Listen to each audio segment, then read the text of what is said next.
বিসমিল্লাহির রহমানির রহিম। আসসালামু আলাইকুম মাননীয় সদস্যবৃন্দ।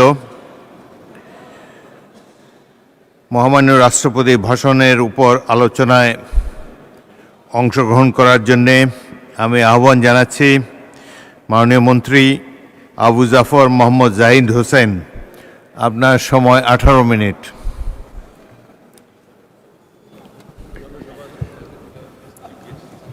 ধন্যবাদ মাননীয় স্পিকার। আমি আপনার মাধ্যমে সকল সংসদ সদস্য এবং উপস্থিত সবাইকে ধন্যবাদ এবং কৃতজ্ঞতা জানাই। আর প্রথমেই আমি শুকরিয়া আদায় করি আল্লাহ রাব্বুল আলামিনের কাছে, যার রহমত এর কারণেই আমি জীবনের প্রথম এই জাতীয় সংসদে কথা বলার সুযোগ পেয়েছি। আর শ্রদ্ধা জানাই, স্মরণ করি আমার মরহুম পিতা এবং আমার আম্মা, যাদের কারণে আমি আজকে এই পর্যন্ত এসেছি। আর এই সংসদে কথা বলার জন্য যেই দল, অর্থাৎ যিনি আমাকে নমিনেশন দিয়েছেন, বাংলাদেশ জাতীয়তাবাদী দলের চেয়ারম্যান মাননীয় প্রধানমন্ত্রী জনাব তারেক রহমানকে, যে ওনার মনোনয়নের কারণেই আমি দিনাজপুর 6-এর জনগণের কে সেবা করার, জনগণের আস্থা অর্জন করার যে সুযোগ পেয়েছি, সেজন্য আমি মাননীয় প্রধানমন্ত্রীকে এবং সেই সাথে আমার এলাকার সেই সমস্ত মানুষগুলোকে যারা 46 বছর পর আবারও আমাদের ধানের শীষের প্রতীকে এই সংসদে আমাকে পাঠিয়েছে, তাদের পক্ষে কথা বলার জন্য।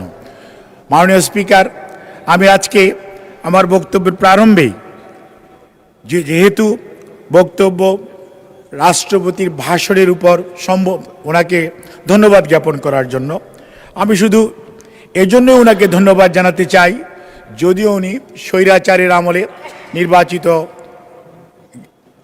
রাষ্ট্রপতি, তারপরেও উনি শেষ মুহূর্তে এসেও নিজে আজকে অনুধাবন করেছেন যে অবস্থার মধ্যে বাংলাদেশ ছিল, সেই অবস্থাটি সঠিক ছিল না, এবং উনি ওনার বক্তব্যে প্রতিটি বিষয় উনি অত্যন্ত যথাযথ গুরুত্বের মাধ্যমে তুলে ধরেছেন।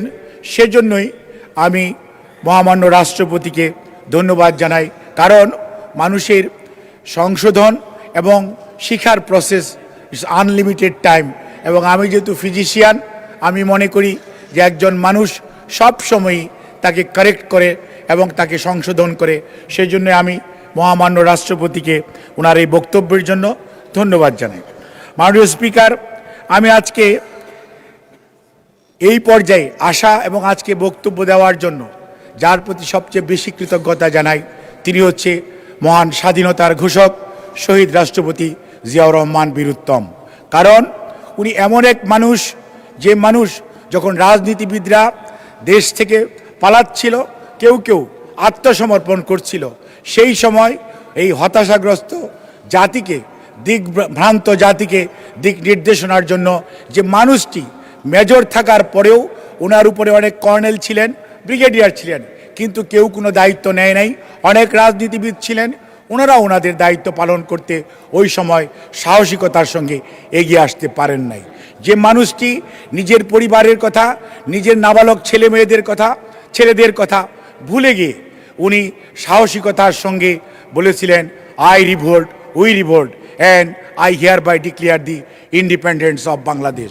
কাজেই আজকে ধন্যবাদ জানাই, কৃতজ্ঞতা জানাই সেই মানুষ শহীদ রাষ্ট্রপতি জিয়াউর রহমান বীর উত্তমকে।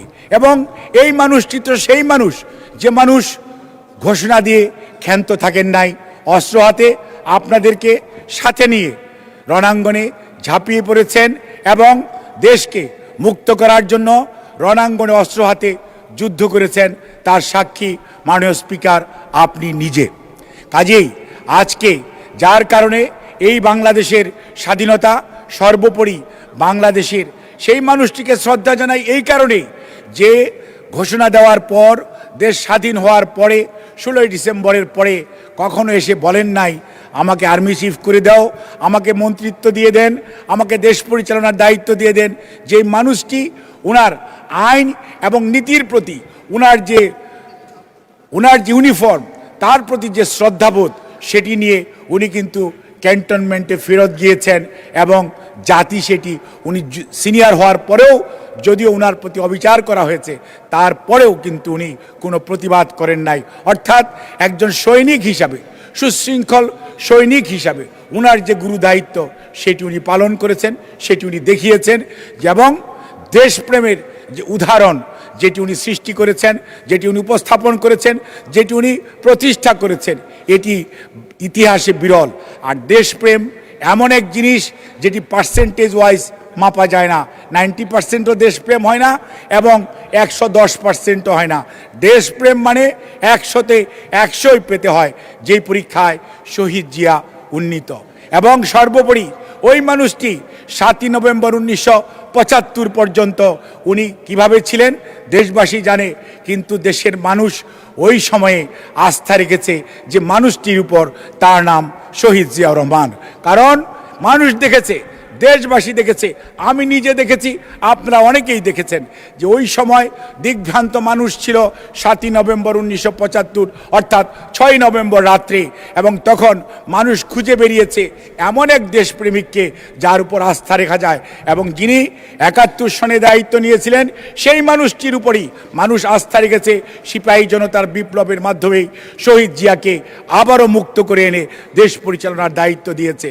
এবং শহীদ জিয়া ঠিকই সেই দায়িত্ব এত সুন্দরভাবে পালন করেছেন যে একটি দিগ্ভ্রান্ত জাতি, যাদের 72 থেকে আপনি যদি 75 পর্যন্ত দেখেন, আগস্টের পূর্ব পর্যন্ত আপনি দেখবেন আমাদের ইতিহাস হচ্ছে বাসন্তীর ইতিহাস, আমাদের ইতিহাস হচ্ছে লঙ্গরখানার ইতিহাস, আমাদের ইতিহাস হচ্ছে দুর্ভিক্ষের ইতিহাস, আমাদের ইতিহাস হচ্ছে তলাহীন ঝুরির ইতিহাস। সেই তলাহীন ঝুরির তলা লাগিয়েছেন শহীদ রাষ্ট্রপতি জিয়াউর রহমান এবং সেই বাসন্তীর সেই জালপোড়া বন্ধ করেছেন শহীদ জিয়াউর রহমান। অর্থনীতিকে সুশৃঙ্খল করার সেই দায়িত্ব পালন করেছেন শহীদ জিয়াউর রহমান এবং সেই দিগ্ভ্রান্ত হতাশাগ্রস্ত মানুষকে আজকে আমরা রেমিটেন্স নিয়ে বড়াই করি, সেই রেমিটেন্সের সূচনা করেছেন শহীদ রাষ্ট্রপতি জিয়াউর রহমান। আজকে আমরা আরএমজি নিয়ে, গার্মেন্টস নিয়ে বড়াই করি, সেটির সূচনা করেছেন। কোরিয়াতে উনি লোক পাঠিয়েছেন, তারা ট্রেনিং করেছে, তাদেরকে এনে বাংলাদেশে সেই গার্মেন্টস তৈরি করার ব্যবস্থা করেছেন এবং ফ্রান্সে প্রথম রপ্তানি করে সেখানেই আজকের আরএমজি সেক্টরের আজকের যে উপস্থিতি। আজকে প্রশাসন বলেন, প্রশাসনের মধ্যে শৃঙ্খলা আনয়ন করা, শুধু উনি আইন শৃঙ্খলা রক্ষাকারী বাহিনীর মধ্যেই শৃঙ্খলা আনয়ন করেছেন তাই নয়, প্রশাসনের প্রতিটি ক্ষেত্রে উনি সুশৃঙ্খল এবং একটি শৃঙ্খলা আনয়ন করেছিলেন। যার জন্যই বাংলাদেশ আজকে অনেক বক্তা, অনেক সংসদ সদস্য বক্তব্যে বলেছেন যে ওই সময় বাংলাদেশ যেখানে দুর্ভিক্ষ হয়েছিল, লঙ্গরখানায় আমি জাহিদ হোসেন নিজেও লঙ্গরখানায় থালা নিয়ে গিয়েছি খিচুড়ির জন্য।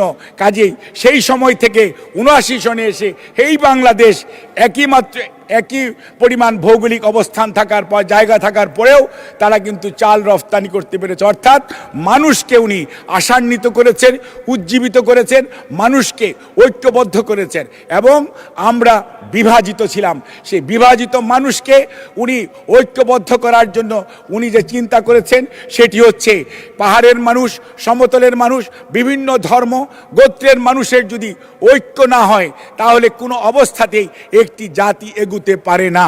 সেই জন্যই উনি সর্বপ্রথম যে সিদ্ধান্ত নিলেন, উনার যে কালো যেই দর্শন, যেটি বিগত স্বৈরাচারও ধ্বংস করতে পারে নাই, মুছে দিতে পারে নাই, সেটি হচ্ছে ঐক্যের ঠিকানা হচ্ছে বাংলাদেশি জাতীয়তাবাদ, যেটি আমাদের সবাইকে ঐক্যবদ্ধ করে, সবার আবেগ অনুভূতিকে ধারণ করে, যার মাধ্যমে বাংলাদেশ সামনের দিকে এগিয়ে যায়। সেইটার রূপকার, সেইটার প্রবক্তা শহীদ রাষ্ট্রপতি জিয়াউর রহমান। সেই জন্য আমরা উনাকে কৃতজ্ঞতা জানাই, ওনাকে ধন্যবাদ জানাই জাতিকে ঐক্যবদ্ধ করার জন্য। এবং এই মুসলিম সংখ্যাগরিষ্ঠ দেশের মধ্যেও উনি এই সংবিধানে বিসমিল্লাহির রহমানির রহিম আজকে যেটি আছে এবং আল্লাহর উপর অকৃত্রিম বিশ্বাস যেটি ছিল, বিগত স্বৈরাচার যেটিকে সরিয়ে দিয়েছে, আজকে সেইটিকে আবারও আমরা পুনরুজ্জীবিত বিসমিল্লাহ আছে, কিন্তু সেটি এখন নাই। সে নিশ্চয়ই আমাদের যে সংবিধান, আমাদের যে জুলাই জাতীয় সনদ, এর পরিপ্রেক্ষিতে সংবিধান সংশোধন যখন হবে তখন এটি আবারও ইনশাআল্লাহ আসবে। কাজেই আজকে আমাদের মনে রাখতে হবে, আমাদের পুরুষেরা, আমাদের প্রতিষ্ঠাতা শহীদ জিয়াউর রহমান যেটি করেছেন, স্বাধীনতা ঘোষণা করেছেন, দেশকে সুশৃঙ্খল করেছেন এবং এমন একটি রাজনৈতিক দল বাংলাদেশ জাতীয়তাবাদী দলের সৃষ্টি করেছেন, যেই দল সত্যিকার অর্থে সবসময়ই মানুষের পাশে দাঁড়ায়। এবং এই তো সেই দল, যেই দল সত্যিকার অর্থে দেশের উন্নয়ন এবং মঙ্গলের জন্য জনগণের পাশে সব সময় পাশে থেকে কাজ করেছে। কোনোদিন জনগণকে ছেড়ে এই দল বাইরে চলে যায় নাই, যার জন্যই আজকে দেশের মানুষ শহীদ জিয়ার আমলের ৭৯ সনের যে পার্লামেন্ট, সেই পার্লামেন্টের চিত্র যদি আপনি দেখেন, সেই পার্লামেন্ট ছিল সবচেয়ে গ্রহণযোগ্য একটি পার্লামেন্ট। এবং তার পরবর্তীতে আপনি ৯১-এর কথা বলেন, আমরা আজকে বলি তারই ধারাবাহিকতায় দেশনেত্রী বেগম খালেদা জিয়া কখন আসলেন? যখন শহীদ জিয়াকে আতাতায়ীরা চট্টগ্রামে ওনাকে গুলি করে ওনাকে যখন নিহত হলেন উনি, সেই সময় দেশমাতৃকার টানে ষড়যন্ত্র কিন্তু চলতেই থাকলো। ষড়যন্ত্র কেন হলো? কারণ শহীদ জিয়া স্বয়ংভরতার কথা বলেছেন, স্বাধীনতার কথা বলেছেন, সার্বভৌমত্বের কথা বলেছেন, মানুষের উন্নয়ন অগ্রগতির কথা বলেছেন এবং শুধু দেশে নয় বিদেশে বাংলাদেশের পতাকাকে উনি সম্মানের সঙ্গে তুলে ধরেছেন। যার জন্যই ওই সময় জাপানের মতো কান্ট্রির সাথেও নিরাপত্তা পরিষদে ভোটের মাধ্যমে শহীদ জিয়ার নেতৃত্বে বাংলাদেশ জয়যুক্ত হয়েছিল, জাপানকে পরাজিত করে নিরাপত্তা পরিষদের অস্থায়ী সদস্য হিসাবে।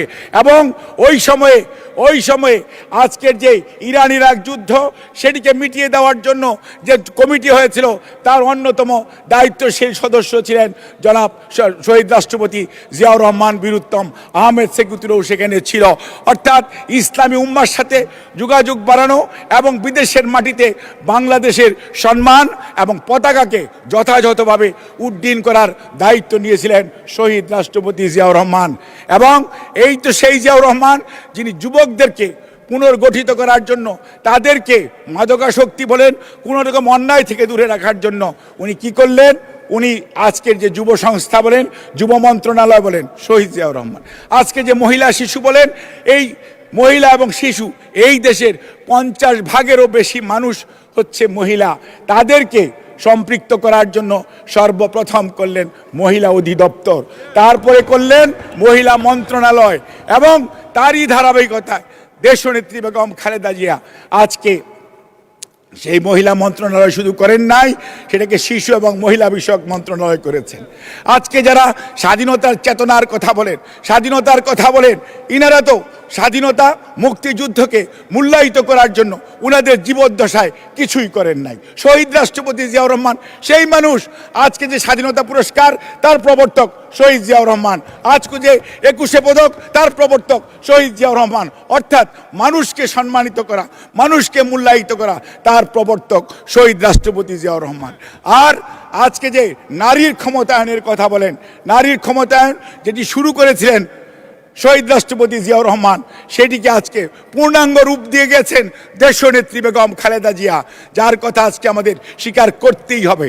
নারীর শিক্ষা বলেন, প্রাথমিক, মাধ্যমিক, উচ্চ মাধ্যমিক, প্রত্যেকটি ক্ষেত্রে শিক্ষার জন্য যেই সরকার সবচেয়ে বেশি অবদান রেখেছে, সেই সরকারের নাম বাংলাদেশ জাতীয়তাবাদী দলের নেতৃত্বে দেশনেত্রী বেগম খালেদা জিয়ার নেতৃত্বে বিএনপি সরকার। এবং তাদের আমলেই আজকে মেয়েদেরকে বিনা পয়সায় বই দেওয়া, বিনা পয়সায় স্কুলে যাওয়া এবং তাদেরকে উপবৃত্তির প্রচলন প্রাথমিক পর্যায়ে, মাধ্যমিক পর্যায়ে যে প্রচলিত হয়েছে, তার নেতৃত্ব দিয়েছেন দেশনেত্রী বেগম খালেদা জিয়া। আজকে মুক্তিযুদ্ধ মন্ত্রণালয়, এই মুক্তিযুদ্ধ মন্ত্রণালয় কে প্রতিষ্ঠা করেছেন? সেই প্রতিষ্ঠাতার নাম বাংলাদেশ জাতীয়তাবাদী দল। কাজেই মনে রাখতে হবে, বাংলাদেশ জাতীয়তাবাদী দল জনগণের দল, জনগণের পাশে থাকার দল। যার জন্যই বিগত 1/11-এর পরে অনেক ষড়যন্ত্র হয়েছে, অনেক ধরনের চেষ্টা হয়েছে দেশনেত্রী বেগম খালেদা জিয়াকে দেশ ছাড়া করার জন্য, বিএনপি নেতা কর্মীদেরকে তাদের চরিত্র হননের জন্য। কিন্তু আল্লাহর কি অশেষ মেহেরবানি, আজকে যারা চেষ্টা করেছিলেন উনারাই পালিয়ে গেছেন।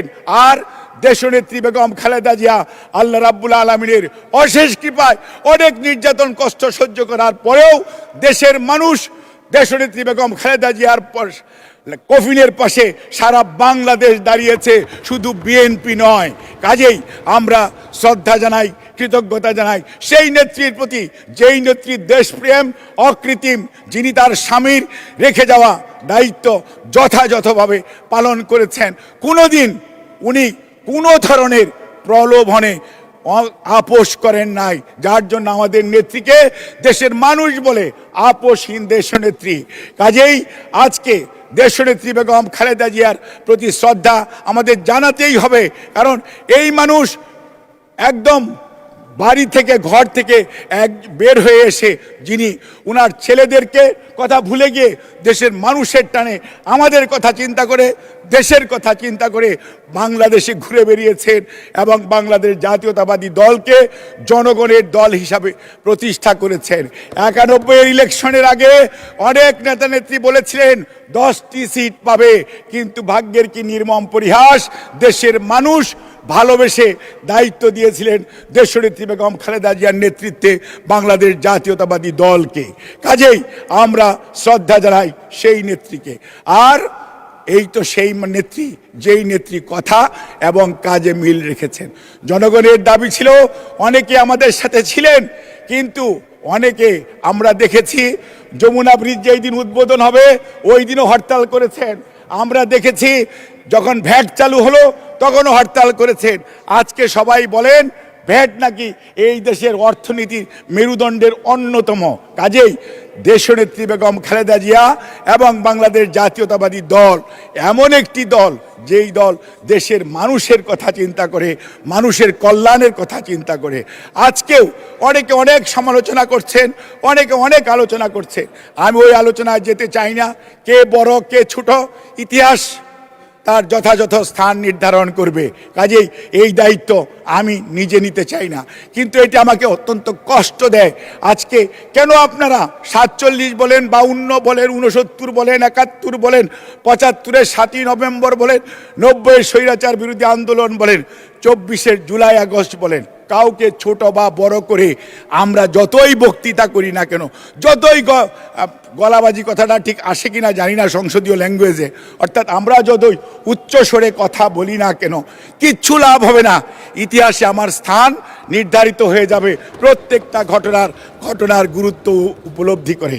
কাজেই দেশের মানুষ দেখতেছে আমি কি বলছি, আপনারা আমরা কি বলতেছি। কাজে আমাদের কথাবার্তা, অঙ্গভঙ্গি, চাল চলন আজকে 2026 সনের 30 এপ্রিল দাঁড়িয়ে আমরা যদি সেই মরহুম শাহেদ আলী সাহেবের মতো ঘটনার চিন্তা করি অথবা অন্য কোনো ঘটনার চিন্তা করি, তাহলে সত্যিকার অর্থে আজকের যে জেনারেশন জেড বলেন, অথবা আমার মেয়েদের কথাই বলি বা আমার ছেলে মেয়েদের কথাই বলি, আগামী জেনারেশনের কথাই বলি, তারা তো এটা চায় না। আমরা যতই নিজেদের মধ্যে কথাবার্তা বলি না কেন, মানুষ চায়, কৃষক চায় তার উৎপাদিত পণ্যের ন্যায্য মূল্য। যেই ছেলেটার চাকরি নাই সে তার কর্মসংস্থানের সুযোগ চায়। যেই লক্ষ্যে মাননীয় মন্ত্রী, আচ্ছা 2 মিনিটে শেষ করে দেন। 2 মিনিট, 5টা মিনিট দেন প্লিজ।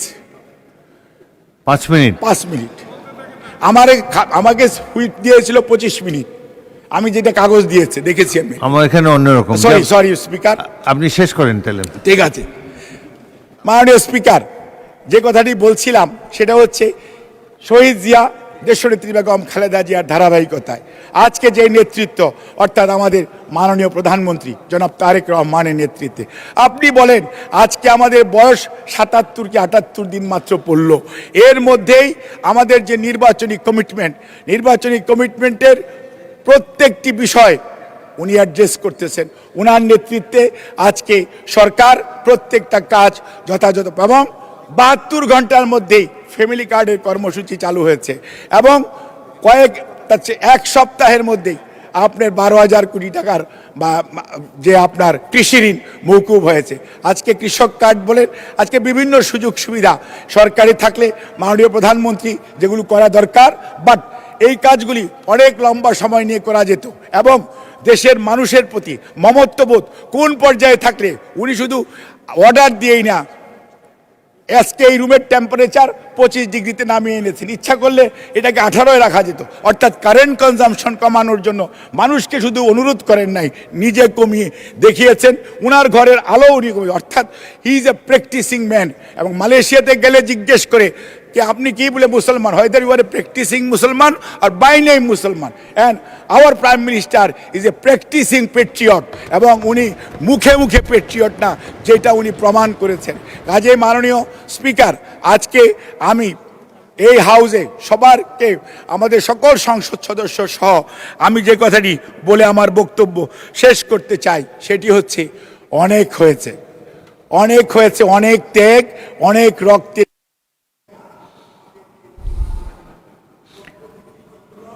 শেষ করেন, 3 মিনিটে শেষ করেন। জুলাই আগস্ট সহ আমাদের আজকে যদি আমরা 7ই নভেম্বর 75-এর কথা না বলি, 90-এর কথা না বলি, তাহলে আমরা সত্যকে সত্যিকার অর্থে আমরা সঠিকভাবে উপস্থাপন করলাম না। কাজেই আজকে আমাদেরকে সঠিক কথাটি বলতেই হবে। 62-র ভাষা আন্দোলন বলেন বা 62-র শিক্ষা আন্দোলন বলেন, 69-এর গণ অভ্যুত্থান বলেন, কোনো ঘটনাকেই ছোট করে দেখার কোনো সুযোগ নেই। আজকে আমরা কি জবাব দিব ইলিয়াস আলীর সহধর্মিনীর কাছে, ইলিয়াস আলীর ছেলে মেয়ের কাছে? আমাদের সেই চিন্তা করা উচিত। এবং তাদের পাশে কিভাবে, আবু সাইদের বাড়ি আমার বাড়ি থেকে মাত্র 4 কিলোমিটার দূরে, আমার জেলাতেও 17 জন শহীদ হয়েছে বিগত আন্দোলন সংগ্রামের এই জুলাই আর আগস্টে। এর আগে আমার 67 জন শহীদ আছে গত 17 বৎসরে। আমি কি তাদের কথা ভুলে যাব? তাদের কথা কি আমার মনে রাখতে হবে না? তাদের পাশে কি দাঁড়াতে হবে না? আমার হাজার হাজার নেতাকর্মী নয়, আমার এলাকাতেই হাজার হাজার নেতাকর্মী জেলে ছিল। আমি নিজেও 14 মাস জেল খেটেছি, আমারও তো 48টা মামলা আছে এবং আমাদের সাজা হয়েছে, তারপরেও আমরা সেগুলো থেকে বের হয়ে এসেছি। কাজেই আজকে মনে রাখার যদি বিষয় হয় তাহলে মনে রাখতে হবে, সবাই আজকে এখানে আমরা যারা আছি সবাই কিন্তু আমরা একটি প্রক্রিয়া, একটি নির্যাতন নিষ্পেষণের ভিতর দিয়ে আজকে এই অবস্থায় এসেছি। কাজে এটিকে যদি আমরা অনুধাবন করি এবং ধারণ করি, এটিকে যদি মনে রাখি, তাহলেই দেশ বিরোধী কোনো শক্তি মাথাচাড়াও দিতে পারবে না। এবং বক্তব্যের মধ্যেও গত 2 দিন আগে দেখলাম পুলিশ থেকে বলা হলো কি জঙ্গি, আবার মাননীয় স্বরাষ্ট্রমন্ত্রী বললেন জঙ্গির কোনো অস্তিত্ব নাই। আলহামদুলিল্লাহ, কিন্তু এটিকে যদি প্রতিরোধ করতে হয়, এটিকে যদি রুখে দিতে হয়, তাহলে সত্যিকার অর্থে আমাদের কোনো কোনো জায়গায়, ইয়েস, সব কিছু তো ঐক্যমত হবে না, তাহলে তো বাকশাল হয়ে যেত, কিন্তু ঐক্য জাতীয় সংহতিতে এবং জাতির প্রয়োজনে কোনো কোনো বিষয়ে ন্যূনতম ঐক্যবদ্ধ আমাদের হতেই হবে, যেখানে সভরেনিটির প্রশ্ন থাকবে, সকল মানুষের স্বার্থ সংশ্লিষ্ট বিষয় থাকবে। মাননীয় স্পিকার আমাকে বক্তব্য দেওয়ার সুযোগ দিয়েছেন, 2 মিনিট সময় বাড়িয়েছেন, কিন্তু আপনি যেহেতু আর বাড়াতে চাচ্ছেন না, আমিও আর বেশি নিতে চাই না।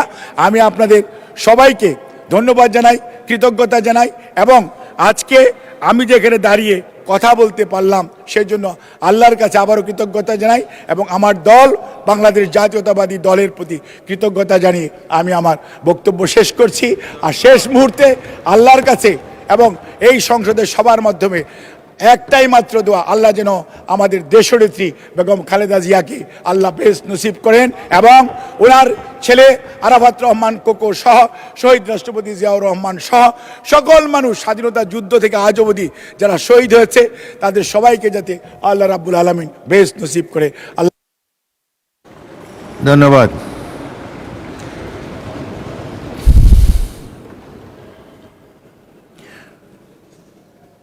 পরবর্তী বক্তা মাননীয় মন্ত্রী ইকবাল হাসান মাহমুদ, আপনার সময় 18 মিনিট। মাননীয় স্পিকার, আপনাকে ধন্যবাদ আমার জন্য 18 মিনিট দেওয়ার জন্য। মাননীয় স্পিকার, সেদিন তো আপনি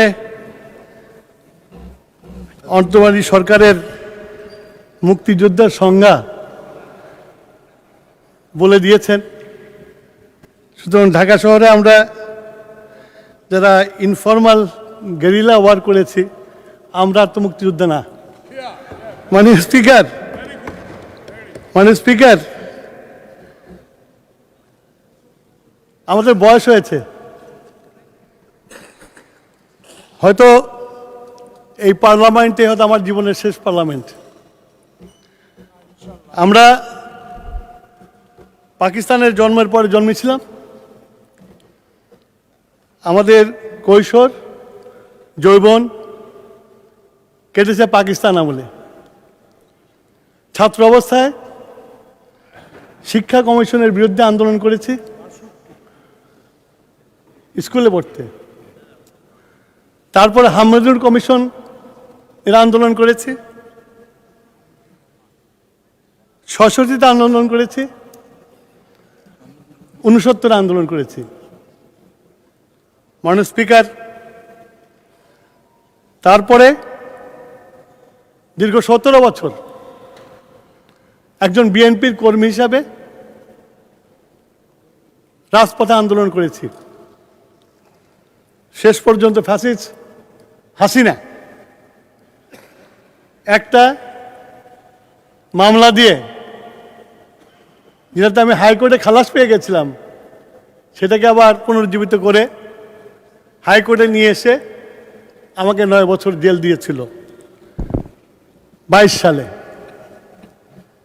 তারপর দেশ ত্যাগ করে চলে গেছিলাম, কারণ হাসিনার জেলে যাব না। আমার নেত্রী, দেশনেত্রী বেগম খালেদা জিয়া, গণতন্ত্রের মা, তার উপরে যে অমানবিক নির্যাতন করেছে, সেইটার জন্য বলেছি যে হাসিনার জেলে যাব না। হাসিনা যতদিন বেঁচে আছে ততদিন জেলে দেশে ফিরবো না। আল্লাহর কাছে হাজার শুকুর, হাসিনার জেলে আমাকে যেতে হয় নাই। হাসিনাই দেশ ছেড়ে চলে গেছে। মাননীয় স্পিকার, আমি আমার বক্তব্যের প্রথমেই আমি স্মরণ করছি আমাদের দলের প্রতিষ্ঠাতা, বাংলাদেশের স্বাধীনতার ঘোষক, রণাঙ্গনের যোদ্ধা শহীদ প্রেসিডেন্ট জিয়াউর রহমানকে। আমি স্মরণ করছি আমার নেত্রী,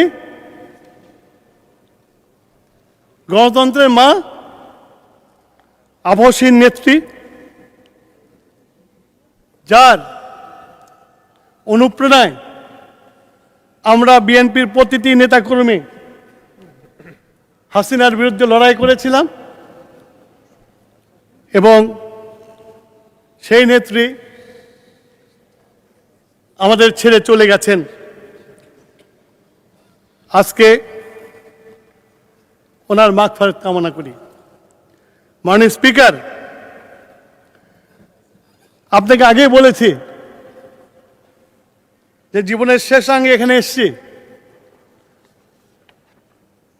হয়তো আগামী কোনো সংসদে আসার মতো বয়সও থাকবো না, অথবা পৃথিবীতেও থাকবো না, কিন্তু কিছু কিছু জিনিস রেকর্ডটা স্ট্রেট করা উচিত। মাননীয় স্পিকার, সেই ২৫ রাত্রে যখন পাকিস্তানি সেনাবাহিনী বাঙালি জাতির উপরে ঝাঁপিয়ে পড়েছিল, এই ঢাকা শহরে যে বিভীষিকা করেছিল, রাজারবাগ পুলিশ লাইনে হাজার হাজার পুলিশকে হত্যা করে, এবং রাস্তায় যখন বাঙালির লাশ কুকুরের মতো পড়েছিল, যখন জাতি দিশাহারা হয়ে গিয়েছিল, যখন মানুষ জানতো না, যাদেরকে ভোট দিয়েছিল, যাদের উপর আস্থা এনেছিল, এই ২০২৪ সালে যেমন পালিয়ে চলে গেছিল, ৭১-এও যেমন পালিয়ে গেছিল। মানুষ যখন হতাশাগ্রস্ত, তখন আমরা ট্রানজিস্টারের মাধ্যমে একটা আওয়াজ শুনেছিলাম, আয় major Zia, declare independence of Bangladesh. এই যে একটি ছোট্ট কথা, আমি তখন তরুণ ছিলাম, তখন আমাদের রক্তের মধ্যে বিপ্লবের ভলকানো হয়েছিল। মনে হয়েছিল বাঙালির সৈনিকরা আছে, শহীদ প্রেসিডেন্ট জিয়াউর রহমানের নেতৃত্বে বাঙালিরা রিভোল্ট করেছে, এই যুদ্ধে বাঙালি জয়লাভ করবে। সেটাই ছিল সবচেয়ে বড় অনুপ্রেরণা। মাননীয় স্পিকার, দুঃখজনক হলেও সত্য, যখন এই বাংলাদেশের তরুণেরা, বাংলাদেশের কৃষকের সন্তান, বাংলাদেশের কামারের সন্তান, কুমারের সন্তান, দেশকে স্বাধীন করার জন্য লুঙ্গি পরে রণাঙ্গনে নেমেছে, সেই মুহূর্তে আমরা হতাশ হয়েছিলাম। আমাদের ওই বয়সে যখন, মাননীয় স্পিকার, এই ছবিটা আপনাকে কাছে পাঠাবো আমি, টু সেট দ্য রেকর্ড। তখন দেখেছিলাম বাংলাদেশে কিছু পলিটিশিয়ান যে কসাই টেক্কা খানের সাথে বৈঠক করেছিল।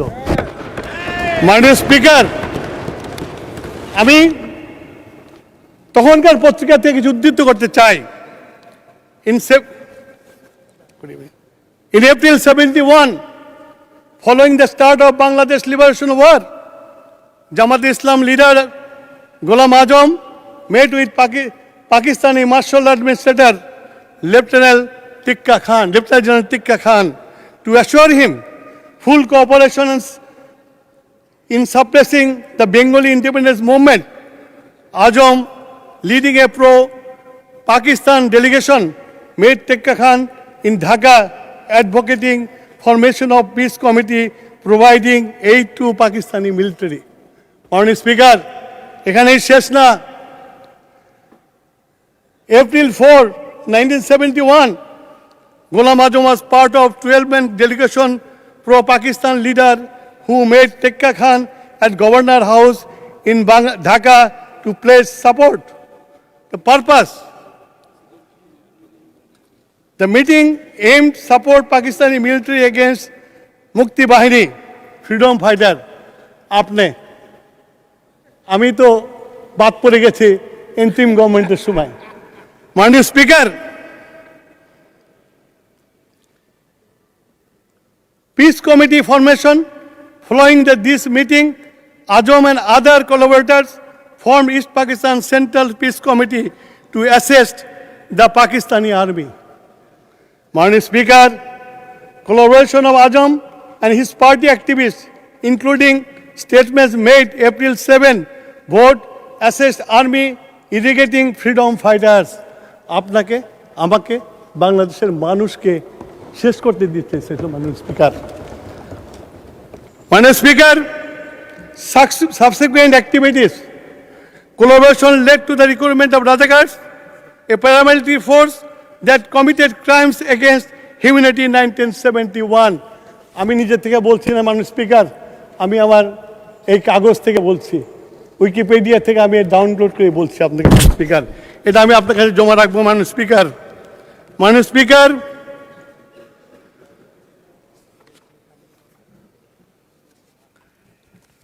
এই যে আপনার এই মুক্তিযুদ্ধ, এই মুক্তিযুদ্ধে শহীদ প্রেসিডেন্ট জিয়াউর রহমান লড়াই করে গেছেন।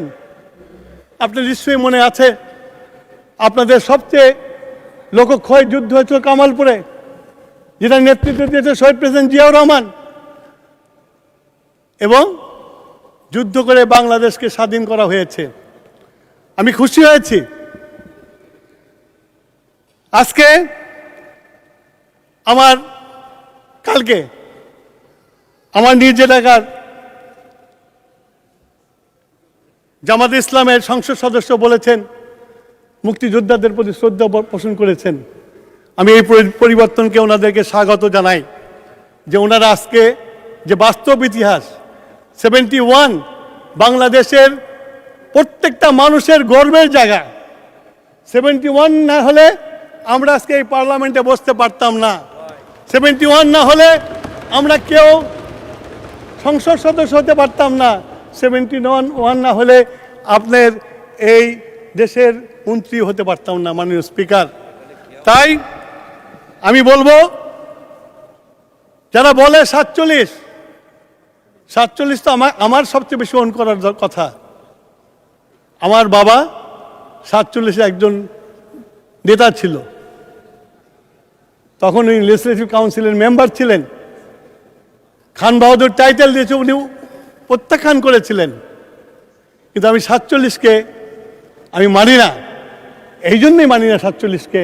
এই 47 তৈরি হয়েছিল ধর্মের নামে বাঙালিকে শোষণ করার জন্য। সেই জন্য 47-এর কিন্তু আমার কাছে কোনো মূল্য নাই। মাননীয় স্পিকার, ওনারা অনেক সময় বলেন 47-এর বলিদান, ওনারা তো 47কে মানেন নাই, 71-কে মানেন নাই, 47-কে মানেন নাই। সুতরাং আজকে 47 কেন ওনারা নিয়ে আসেন আমি বুঝি না। মাননীয় স্পিকার, আজকে আমরা 17 বছর ত্যাগ তিতিক্ষা করেছি। আমি কিছুক্ষণ আগে বলেছিলাম আমরা 69 আন্দোলন করেছিলাম, ছাত্র সংগ্রাম পরিষদ। আমাদের 11 দফা দাবি ছিল, 11 দফা দাবি নিয়ে আমরা এহিয়া খানের পতন করেছিলাম, আইয়ুব খানের পতন করেছিলাম। মাননীয় স্পিকার, আমরা তখন এহিয়া খান ইলেকশন দিয়েছিল এলএফওর আন্ডারে, লিগ্যাল ফ্রেমওয়ার্ক। আমরা তখন প্রতিবাদ করেছিলাম এই নির্বাচনে যাওয়া যাবে না। মৌলানা ভাসানীর নেতৃত্বে আমরা বলেছিলাম ভোটের বাক্সে লাথি মারো, পূর্ব বাংলা স্বাধীন করো স্লোগান দিয়েছিলাম। মাননীয় স্পিকার, কিন্তু ওই ইলেকশনে গেছেন, নির্বাচন করেছেন, বাঙালি ভোট দিয়ে তাদেরকে এখন সংখ্যাগরিষ্ঠতা দিয়েছে এবং তারা বার্গেন করেছে। বার্গেন করে ফেল করার পরে যখন অ্যাকশন হয়েছে তখন নেতা গ্রেপ্তার হয়েছে আর সবাই পালিয়ে ভারতে চলে গেছে। মাননীয় স্পিকার, এই দেশটা বাংলাদেশের মানুষ স্বাধীন করেছে। আমি একটু কথা বলতে চাই যে এখন বারে বারে 24-এর কথা বলা হয়। আমি 24-কে ওন করি, 24-কে স্যালুট করি। আজকে আমাদের মাননীয় সদস্য নাহিদ যখন বক্তব্য দিচ্ছিল তখন আমার ওই বয়সের কথা মনে হচ্ছিল যে ওই বয়সে আমরা এমপি হতে পারি নাই, নাহিদ এমপি হয়েছে, সুন্দর বক্তব্য রেখেছে। আমি এই বক্তব্য দেওয়ার জন্য ওকে ধন্যবাদ জানাই। কিন্তু আমি নাহিদকে এটাও বলতে চাই যে আমরা মানে সংসদ সদস্য নাহিদকে বলতে চাই, সরি মানে আমি এটা ওই যে নাম বলেছে ওটা এক্সপ্যান্ড করে দিন মাননীয় স্পিকার, মাননীয় সংসদ নাহিদ। আমি আশা করি যে এরকম তরুণ যারা একদিন আমার মতো এসে এখানে দাঁড়াবে, তাদেরও স্মৃতি রোমন্থন করবে তারা কিভাবে এই দেশে আন্দোলন করেছিল, সেই আন্দোলনে জনগণ অংশগ্রহণ করেছিল, পলিটিক্যাল পার্টি অংশগ্রহণ করেছিল, যেটা ফলে একটা নিকৃষ্ট ফ্যাসিস্টকে পালিয়ে যেতে হয়েছিল। শুধু আমি একটা কথা বলতে চাই যে আমরা 69 আন্দোলন করেছিলাম, আমরা 11 দফা আন্দোলন দিয়ে। আমরা কিন্তু যখন এহিয়া খান চলে গেছে, নির্বাচন দিয়েছে, তখন কিন্তু আমরা বিশ্ববিদ্যালয়ে ফেরত চলে গেছিলাম। বিশ্ববিদ্যালয় থেকে লেখাপড়া করে বের হয়ে দেশের কাজ করা শুরু করেছিলাম। তখনই 75 ঘটেছিল এবং আমাদের নেতা শহীদ প্রেসিডেন্ট জিয়াউর রহমান দায়িত্বভার গ্রহণ করেছিল। উনি যখন দায়িত্বভার গ্রহণ করেছিল বাংলাদেশ কিছুই ছিল না, একটা ঝুড়ি বটমলেস বাস্কেট ছিল।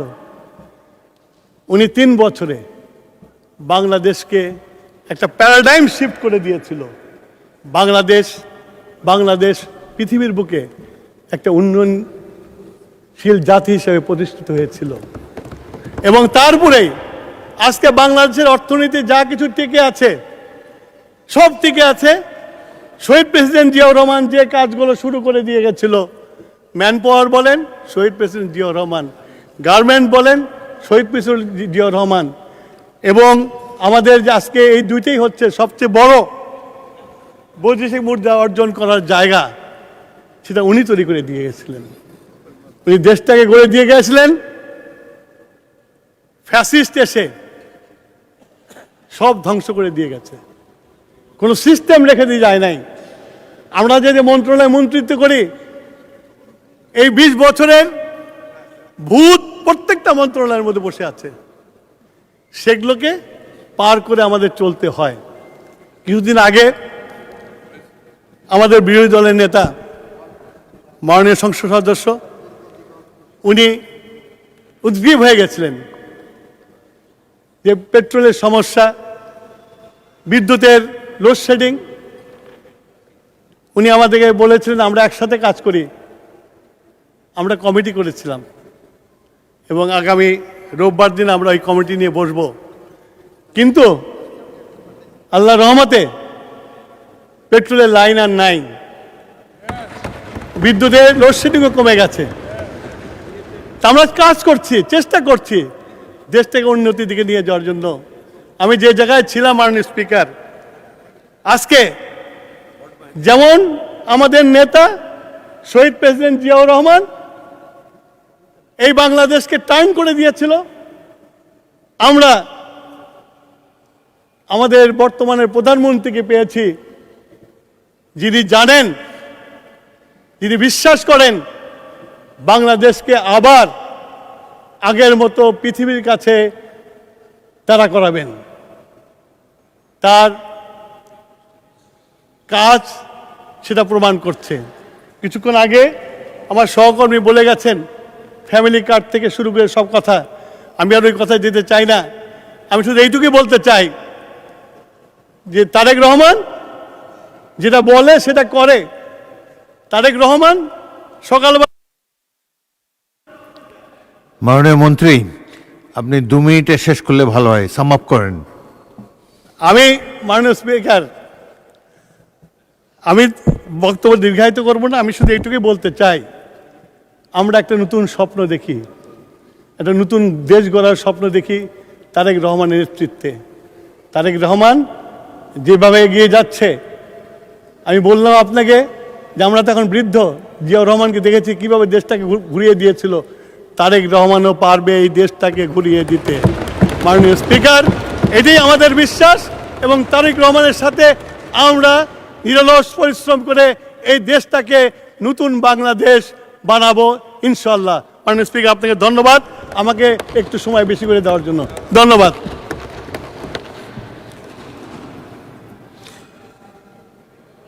পরবর্তী বক্তা মাননীয় সদস্য বাবু গয়েশ্বরচন্দ্র রায়, আপনার সময় 18 মিনিট।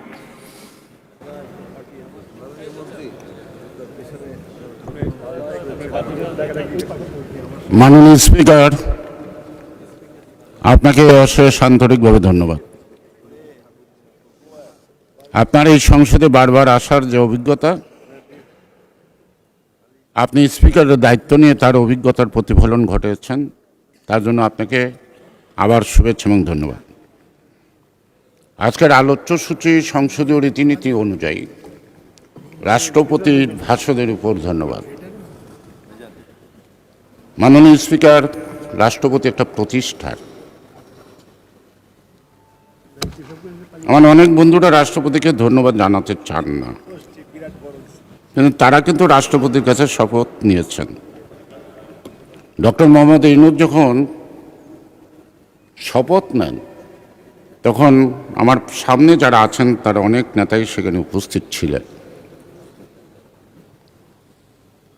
আমি রাষ্ট্রপতিকে ধন্যবাদ জানাতে চাই এই কারণে, জন্ম হোক যথাযথ, কর্ম হোক ভালো।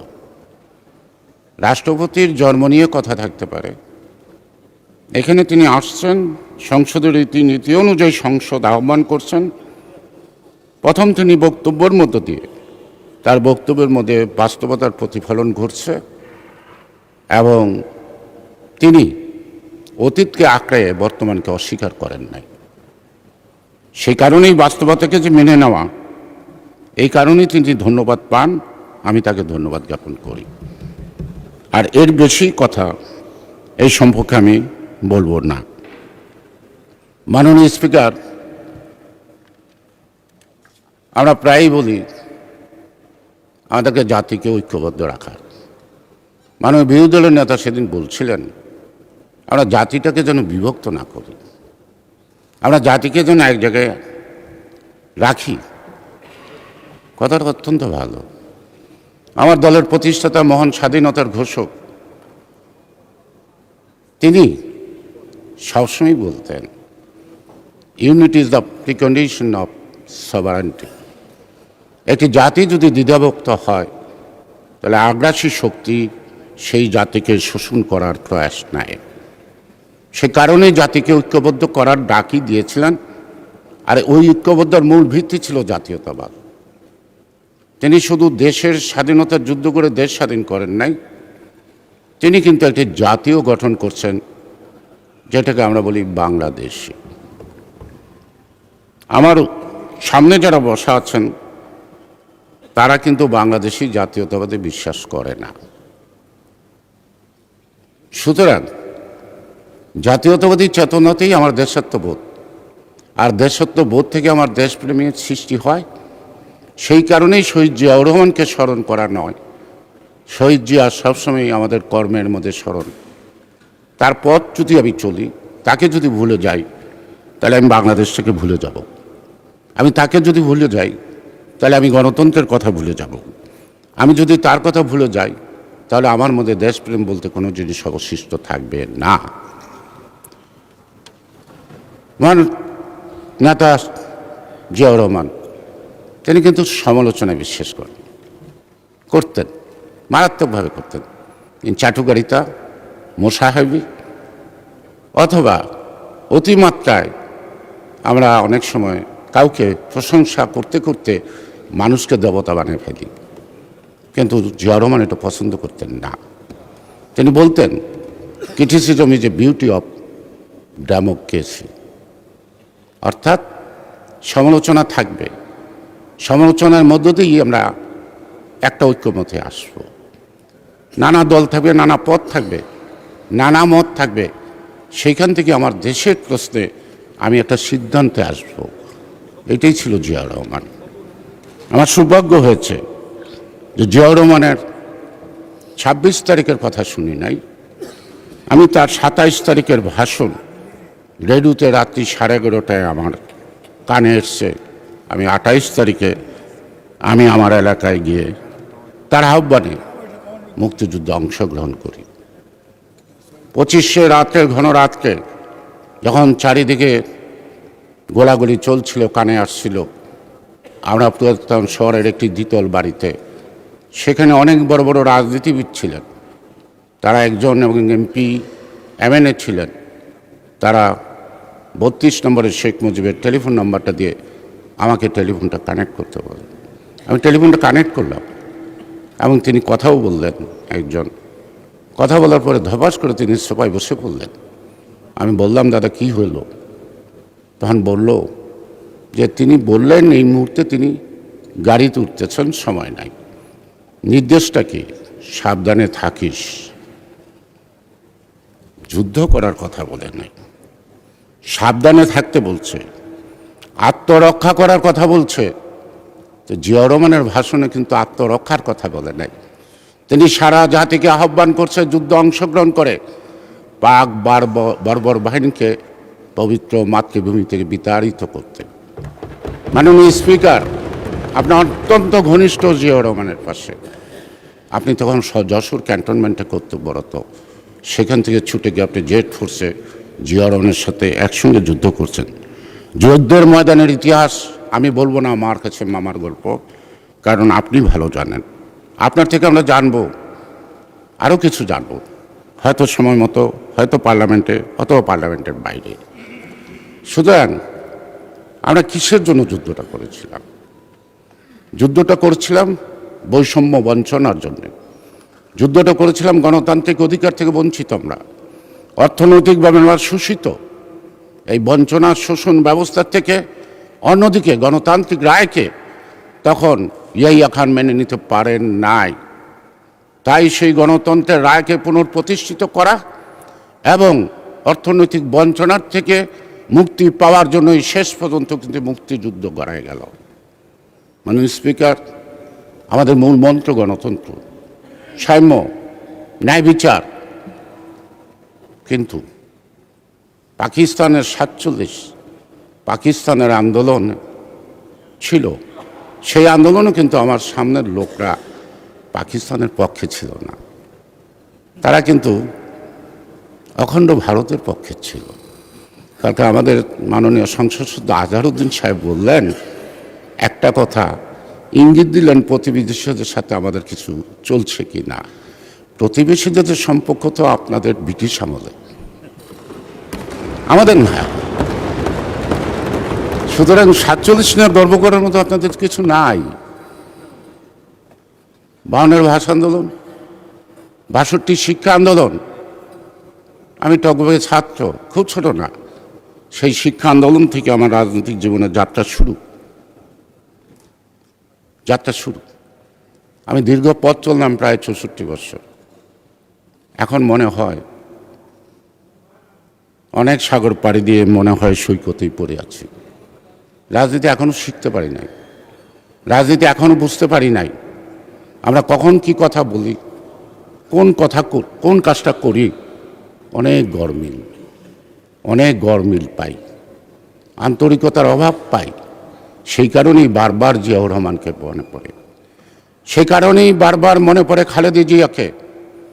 সেই কারণেই খালেদা জিয়াকে যদি ভুলে যাই, আন্দোলন সংগ্রামের উদ্দীপনাটা মরে যায়।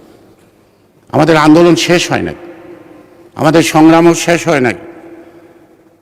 শহীদ রাষ্ট্রপতি জিয়াউর রহমান একদিন বলেছিলেন, একটি কর্মী সভায়, একটা জাতির মুক্তিযুদ্ধ শুরু হয়, তার সমাপ্তি হয়।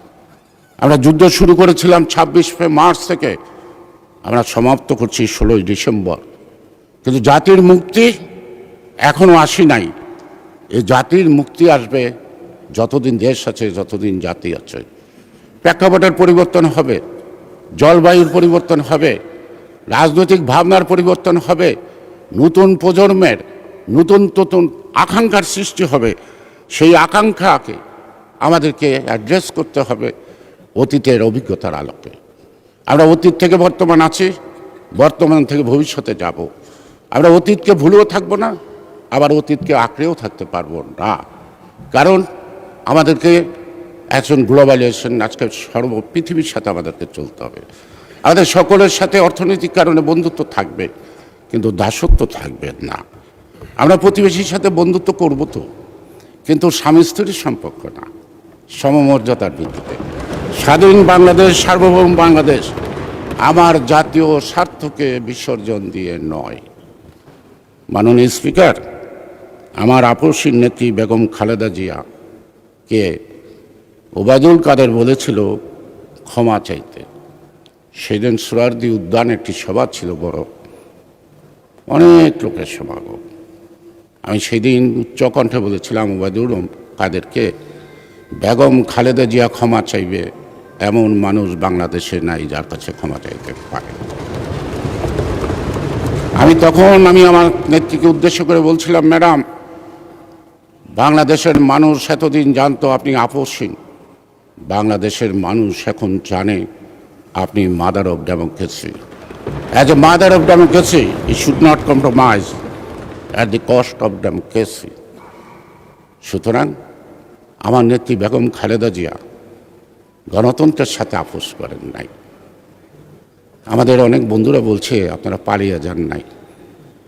না, আপনারা পালিয়ে যান নাই। কারা পালিয়ে গেছে? 11 এ কথা বললে আবার আমার এই অঞ্চলেরও কিছু লোক বিব্রত বোধ করবেন। সামনের লোকটা বিব্রত বোধ করবেন কিনা আমি জানি না। 11-এর বিরুদ্ধে রুখে দাঁড়িয়েছিলাম আমি, গয়েশ্বর রায়। সর্বপ্রথম যখন সংস্কারের ট্যাবলেট বিক্রি শুরু করলো বিহারী আমিন, মেজর জেনারেল আমিন, যখন সংস্কারের ট্যাবলেট বিক্রি শুরু করলো ব্রিগেডিয়ার জেনারেল বাড়ি, ফখরুদ্দিন মঈনুদ্দিন চক্রান্ত বিরাজনীতিকরণের। আমাদের অনেক নেতা ভয়ে ভীত হয়ে দলে দলে একসঙ্গ হলো, খালেদা জিয়াকে পরিত্যাগ করলো, তার ডাকে সাড়া দিল না। সেদিন তৃণমূলের নেতাকর্মী জনসাধারণ খালেদা জিয়াকে শক্তি জোগালো। খালেদা জিয়াও চ্যালেঞ্জ নিল, আমি দেশ ত্যাগ করব না। তিনি দেশ ত্যাগ করেন নাই, তিনি মোকাবেলা করেছেন, তিনি জেলে গেছেন। তিনি আমাকে একদিন পাঠিয়েছিলেন জামাত ইসলামের আমির জনাব মতিউর রহমান নিজামীর কাছে। সেখানে অ্যাডভোকেট কামরুজ্জামান সাহেব ছিলেন, সেখানে কাদের মোল্লা সাহেব ছিলেন। আমি ম্যাডামের অ্যাপ্রোচটা বললাম, এই মুহূর্তে আপনাদের সহযোগিতা উনি কামনা করে। মতিউর রহমান সাহেব খুব ভদ্রলোক, খুব নম্রভাবে কথাবার্তা শুনে বললেন, আমাদের সেক্রেটারি জেনারেল সাথে দাদাবাবু একটু কথা বলেন। আমি পাশেই পেয়ে গেলাম সংগ্রাম অফিস, গেলাম। আমি যখন আলী হাসান মুজাহিদকে বললাম, তিনি যেই শব্দটা বললেন এই পার্লামেন্টে আমি উচ্চারণ করতে পারছি না। তারা একটা বিবৃতি দেয় নাই, তারা বলেছে তারেক রহমান খালেদা জিয়ার অপকর্মের দায় জামাত ইসলাম নেবে না। আমি পরে আবার ফেরত আসলাম নিজামী সাহেবের কাছে। তিনি একটু বিব্রত বোধ করলেন, বললেন দাদাও যান, আবার আসবেন, আবার কথা হবে। আমরা কিন্তু তাদের বিচার যখন হয়, আমার নেত্রী বেগম খালেদা জিয়া বারবার বলেছে তাদের উপর যেন ইনজাস্টিস না হয়, বিচারে যেন স্বচ্ছতা থাকে, বিচার যেন প্রশ্নবিদ্ধ না হয়। এক পর্যায়ে তিনি মুক্তিও চাইছেন। মুখে হাত দিয়ে বলেন, আপনারা খালেদা জিয়ার মুক্তি চাইছেন? একবার বলেন, খালেদা জিয়ার প্রশ্নে আজকে আপনাদেরকে পতাকা দিচ্ছে, মর্যাদা দিয়েছে, তার মর্যাদা আপনারা কতটুকু রেখেছেন? আপনারা অনেক কিছু স্মরণ করেন, ভালো, কিন্তু মুক্তিযুদ্ধকে স্মরণ করতে গেলে, মুক্তিযুদ্ধকে স্বীকার করতে গেলে, এই যে আমার বন্ধুবর মাননীয় সংসদ সদস্য ইকবাল হাসান মোহাম্মদ টুকু যে রিটার্ন সাবমিশন দিল এখান থেকে তো আপনাদের বুঝতে হয় সেই সময়টার জন্য আজকের প্রেক্ষাপটে বিবেচনা করে আপনাদের ৭১-এর কর্মকাণ্ড যে সঠিক ছিল না, ব্যাঠিক ছিল, ভুল ছিল, জনগণের পক্ষে ছিল না, তার জন্য ক্ষমা চাইতে অসুবিধা কি? তার জন্য আপনারা ভুল স্বীকার করতে ক্ষতিটা কি? মানুষ ভুল করে, মানুষই সংশোধন করে। ভুলকে যারা আঁকড়ে রাখে তারা নিন্দিত হয়, যারা ভুলকে স্বীকার করে তারা নন্দিত হয়। কয়েকদিন আগে আমাদের মাননীয় leader of the house the প্রধানমন্ত্রী বিদ্যালয়, প্রাথমিক বিদ্যালয় যে বিশ্ববিদ্যালয় বলছিলেন, তিনি কিছুক্ষণ পর দাঁড়িয়ে বললেন, ভুলবশত আমি এটা বলছি, তিনি চেষ্টা সংশোধন করলেন। আমাদের কিন্তু সংশোধন করতে বলতে হয় নাই, আমরা পরে টিপ্পণী কাটতাম, হাসি দিতাম, তিনি সেই হাসিটা মিটিয়ে দিলেন নিজের ভুলটা নিজে সংশোধন করে। তারেক রহমানের দায়িত্ব নেবেন না। অনেকে বলেছেন তারেক রহমান বিদেশে, আমাদেরকে বাঁচতে হবে। আমি সর্বদাই বলতাম, নেতা কাছে কিংবা দূরে সেটা বিষয় না, নেতা সঠিক সময়ে সঠিক সিদ্ধান্ত দিতে পারাটাই নেতৃত্ব। আজকে তা প্রমাণ হয়েছে। আমি সংক্ষেপ করে আনবো মাননীয় স্পিকার, আজকে জুলাই নিয়ে কথা উঠছে, ২৪ দুইটি আন্দোলন হয়েছে ছাত্রদের, সাধারণ ছাত্রদের, কোটা বিরোধী, একটা ভিপি নুরের নেতৃত্বে। পরবর্তী পর্যায়ে আজকে যারা এখানে মাননীয় সংসদ সদস্য হিসেবে আছেন, যারা সেদিন ডিবি হিসেবে আটক ছিলেন, আপনাদের সাথে বিএনপির অনেক নেতা আটক ছিল। আপনারা আন্দোলন শুরু করার পর ৪ঠা জুলাই আমাদের নেতা জনাব তারেক রহমান বৃহস্পতিবার সন্ধ্যা ৬টায় জরুরি সভা ডাকলেন। সেই জরুরি সভায় আমরা অনেক বিচার বিশ্লেষণ করে আমরা এতদিন সাধারণ ছাত্রদেরকে আকৃষ্ট করতে পারিনি আমাদের আন্দোলনে, সেই কারণে আমরা ভাবলাম দায়িত্বশীল গণতান্ত্রিক দল হিসেবে বিএনপিকে অবশ্যই তাদেরকে সমর্থন দিতে হবে। 7:30টায় আপনারা প্রেস নোট পেয়েছেন, সেই প্রেস নোটে আপনারা প্রথম নৈতিক সমর্থন দিলাম এই বৈষম্য বিরোধী আন্দোলনের পক্ষে, আগ্রহের পক্ষে। যেদিন আপনারা ঢাকা মার্চ দিলেন সেদিন আমরা তড়িৎ সিদ্ধান্ত নিলাম, সিদ্ধান্ত নিয়ে আমরা ঘোষণা করলাম সর্বাত্মক সহযোগিতা। মাননীয় স্পিকার, যারা সংসদে আসছেন তারাই বৈষম্য বিরোধী আন্দোলন করছেন। আপনাদের সহকর্মী প্রাইভেট ইউনিভার্সিটির ছাত্র, কলেজ, কিশোর কিশোরীরা আপনাদের সাথে আন্দোলন করে নাই? করেছে। আপনাদের সাথে ডিবি অফিসে অ্যাডভোকেট নিপুণ রায়চৌধুরী আটক ছিল না? ছিল। তার কন্যা অগ্নিলা রায় গ্রিন হেলার স্কুলের ক্যাপ্টেন হিসেবে পুরা স্কুলে ছাত্রদের দিয়ে রাস্তায় নেমে গণভবন পর্যন্ত গেছে। আমরা তো দাবি করি না, এটা বলা হয় রণনীতি, রণকৌশল। রণনীতিটা আমার ফেসিবাদকে হাত থেকে মুক্ত হইতে হবে, রণকৌশলটা অবস্থার পরিপ্রেক্ষিতে পরিবর্তনশীল হবে। আমরা বলেন বালির ট্রাক সরাইতে পারি নাই, এমন অপবাদ দেন। আবার আপনারা মাননীয় সদস্য,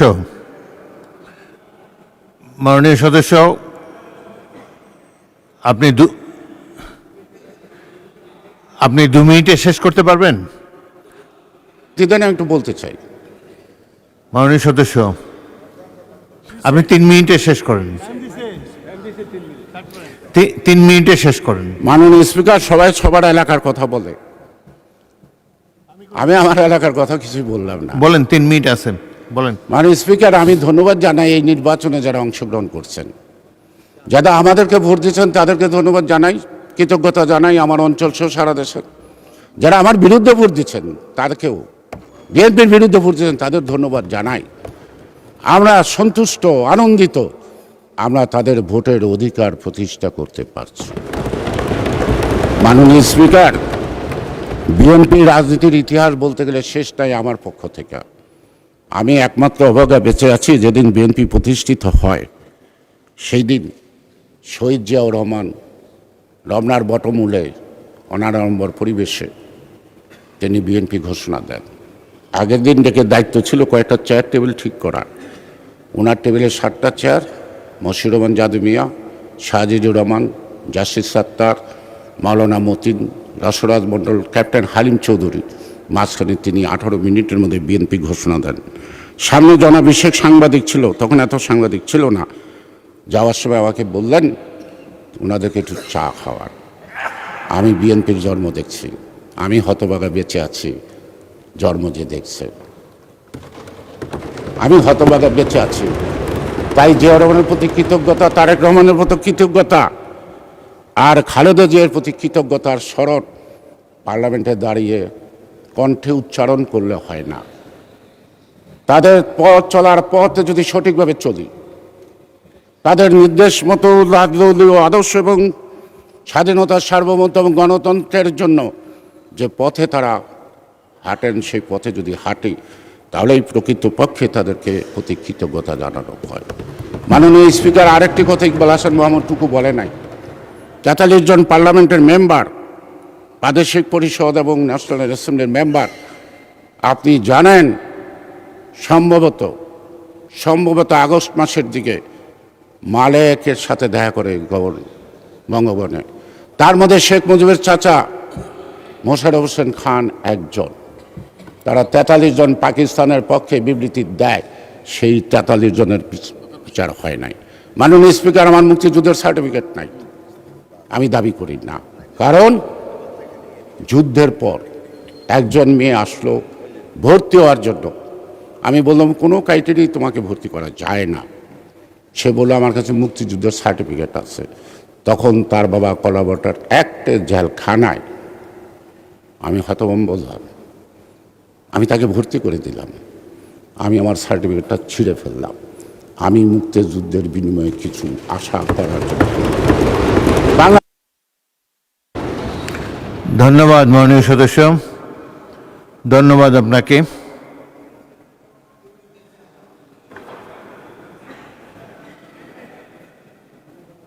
ধন্যবাদ।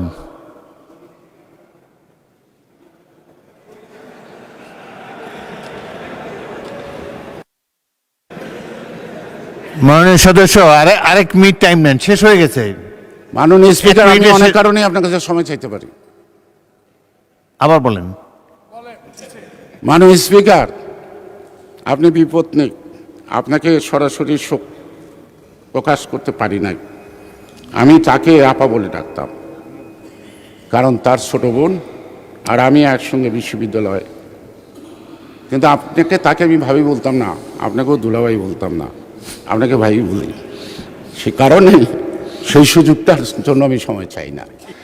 মাননীয় স্পিকার, শেষ করেন। আজকে আমরা টাইম কনস্ট্যান্টে আছি, হ্যাঁ, আজান আজকে হয়ে যাবে তো। আমরা স্বাধীনতা মূল ভিত্তি 16ই ডিসেম্বর বিজয় দিবস। আমরা এই জুলাই সনদ প্রত্যেকটি কথার সাথে আমরা একমত, প্রক্রিয়াগত এদিক সেদিক থাকতে পারে, কিন্তু আজকে আমরা বন্ধুদের খুশি করতে পারবো না 5ই আগস্ট বাংলাদেশের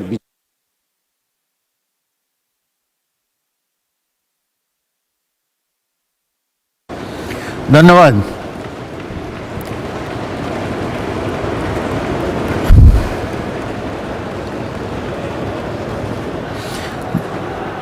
ধন্যবাদ মাননীয় সদস্য। আপনাকে আশেপাশের লোক ধন্যবাদ মাননীয় সদস্য। পরবর্তী বক্তা মাননীয় মন্ত্রী জনাব আমির খসরু মাহমুদ চৌধুরী, আপনার সময় 20 মিনিট। আমি তো এখনো করি নাই, তো এরও হয়ে যায়।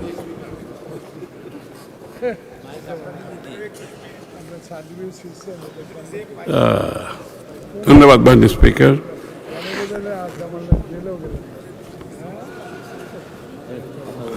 আসলে আমি আমার বক্তব্যটা অন্যরকম একটা প্রস্তুতি নিয়েছিলাম বলার জন্য। এর মধ্যে অনেকগুলো কথা পার্লামেন্ট ফ্লোরে চলে আসছে আমাদের ওদিক থেকে, আমাদের বন্ধুদের কাছ থেকে, অপোজিট সাইড থেকে। যেহেতু আমি অর্থমন্ত্রী হিসাবে অন্তত আর্থিক বিষয়ে যে কথাগুলো আসছে, 2-4টা কথা তো উত্তর দিতে হয়। তো মাননীয় স্পিকার, এখানে প্রথমে বিএনপির সংসদ সদস্যদের অনেককে ঋণ খেলাপি হিসাবে আখ্যা দেওয়া হয়েছে, কিছু পরিসংখ্যানও এখানে দিয়েছেন। আমি আপনাদের অবগতির জন্য জানাচ্ছি, ঋণ খেলাপি, ঋণ পুনঃতফসিলীকরণ, এটা ব্যবসা বাণিজ্য, ব্যাংকিং কালচারের মধ্যে সাধারণ প্রক্রিয়া। এটা বিএনপি আবিষ্কার করে নাই। যেদিন থেকে ব্যাংকিং ব্যবস্থা চালু হয়েছে বিশ্বে, সেই দিন থেকেই ঋণ তফসিলীকরণের ব্যবস্থা আছে এবং ভবিষ্যতে থাকবে।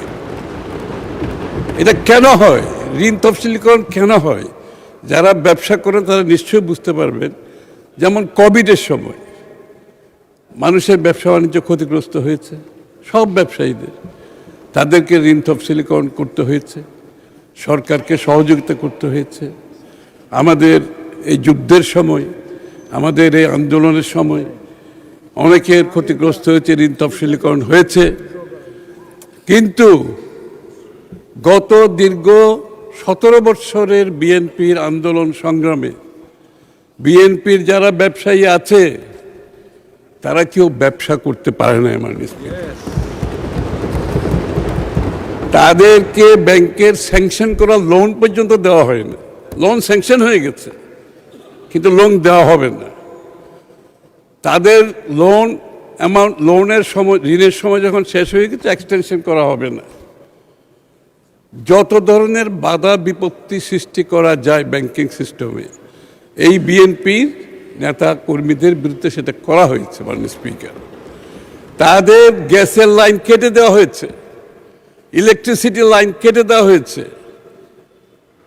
এই বিএনপি নেতা যাদেরকে খেলাপি বলা হচ্ছে, তারা এই দীর্ঘ সময়ে অনেকে পালিয়ে বেরিয়েছে, বাড়িতে থাকতে পারে না, তাদের ব্যবসা প্রতিষ্ঠান বন্ধ করে দিতে হয়েছে, অনেকে জেলের মধ্যে অবস্থান করেছেন মাননীয় স্পিকার। এখন জেলে বসে ব্যাংকের ঋণ পরিশোধ করা কি এত সহজ ব্যাপার? মাননীয় স্পিকার, আমি আর পুনঃতফসিলীকরণ হচ্ছে ব্যাংক ক্লায়েন্ট রিলেশনশিপের ব্যাপার, ব্যাংক ক্লায়েন্ট রিলেশনশিপের ব্যাপার, এটা খুব স্ট্যান্ডার্ড প্র্যাকটিস। তো এ হচ্ছে বিএনপির অবস্থা। তারা কেন ঋণ খেলাপি হয়েছে, তাদেরকে কেন আজকে ঋণ খেলাপি হিসেবে আখ্যায়িত করা হচ্ছে। আবার অনেক দল আছে তাদের নাকি ব্যাংকও আছে। তো বিএনপির তো কোনো ব্যাংক নাই, বিএনপির কোনো ব্যাংক আছে?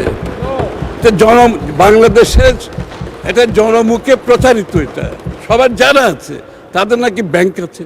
তো তাদের যদি ব্যাংক থাকে তাহলে তাদের দলের সদস্যদের ঋণ খেলাপি হওয়ার তো সুযোগ নাই মাননীয় স্পিকার। এমনকি এই একটু আগে আমি একটা বিল এনেছিলাম, ওই বিলের সময় অনেকে বলেছেন যে এখানে এই যে বয়সটা বাড়ানো হচ্ছে, এখানে বোধহয় পছন্দের কাউকে দেওয়ার একটা সুযোগ সৃষ্টি করার জন্য। তা আমি বলছি, যাদের যেই দলের ব্যাংক আছে তারা তো তাদের পছন্দের ব্যাংকের চেয়ারম্যান বানিয়েছেন, তাদের পছন্দের ম্যানেজিং ডাইরেক্টর বানিয়েছেন, তাদের পছন্দের লোক নিয়োগ করেছেন, আবার তাদের অপছন্দের লোককে চাকরিচ্যুত করেছেন। এই কাজটি তো মাননীয় স্পিকার বিএনপি করতে পারবে না, সেই সুযোগও বিএনপির নাই। মাননীয় স্পিকার, আরেকজন সদস্য যে প্রেসিডেন্টকে নিয়ে যে অনেকগুলো উক্ত করেছেন, প্রেসিডেন্টের প্রতি আমার কোনো ভালোবাসার আছে আমি বলতে পারবো না, কিন্তু president is an institution, president is an institution, ব্যক্তি না। হ্যাঁ, ওই যে নাহিদ শপথ নিয়েছিলেন না প্রেসিডেন্টের কাছ থেকে, শপথ নিয়েছেন না? তাহলে কেন নিয়েছিলেন?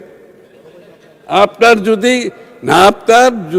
শপথ নিয়ে মন্ত্রী হয়েছেন প্রেসিডেন্টের কাছে, কেন নিয়েছেন? না, আমি আপত্তি করছি না, আমি আপনাকে কৃতিত্ব দিচ্ছি, আপনি ভালো কাজটাই করেছেন, কারণ আপনি ইনস্টিটিউশনকে সম্মান করেছেন।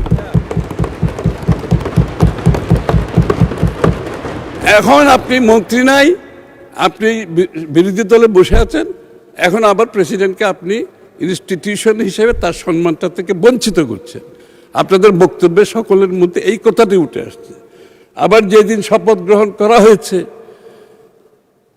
ইন্টেরিয়াম গভর্নমেন্টের, আমাদের বন্ধুরা সবাই তো সদল বলে সম্মুখ সারিতে উপস্থিত ছিলেন, সম্মুখ সারিতে। আমরা জায়গা পাই না, আমরা পিছনে বসছি। কিন্তু তাহলে এই ধরনের মন্তব্য, if you believe in constitutional democracy, আপনি যদি কনস্টিটিউশনাল ডেমোক্রেসিতে বিশ্বাস করেন, আপনাকে ইনস্টিটিউশনকে সম্মান করতে হবে, এখানে ব্যক্তির কোনো বিষয় নাই। You have to respect the institution of constitutional democracy, তো আপনাকে এটা নিশ্চিত করতে হবে।